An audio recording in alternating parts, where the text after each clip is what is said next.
তুই কহ রাইতে হইলেই তুই ঘুমাইয়া যাস না? সকালে হইলেই তোর ঘুম ভাঙিয়া যায় না? তার মানে তুই শেষ, তোরে আর কেউ বাঁচাইতে পারবো না। বাবা বাবা, আপনি তো জ্ঞানের ভান্ডার বাবা। আপনি আমার সম্বন্ধে এত কিছু জানেন, আপনি পারবেন আমার বাঁচাইতে বাবা।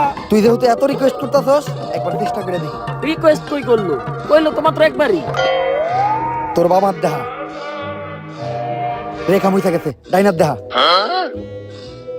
কি হাত দেখলাম আমি, এটা 5টা আঙ্গুল তোরাতে, এরকম হাত তো আমি জীবনে প্রথম দেখলাম।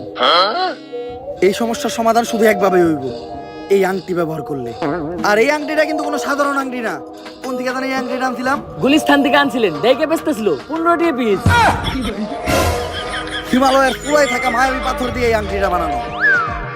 এখন বাবারে খুশি কর, তাই আনিমু না, তোর দাবার লাগে দে। জয় বাবার জয়, জয় বাবার জয়। ভাই আন্টি কিনছিলেন 15 টাকা দিয়ে, দিয়ে গেল মাত্র 5 টাকা। 10 টাকা এলো। আর এতক্ষণ পেছাল চাপারছিলেন, সব ফাও। আপনি তো ব্যবসা বুঝেন না। হন, আমি যখন থেকে ব্যবসা বুঝি তখন থেকে তোর পাখিও খারায় না।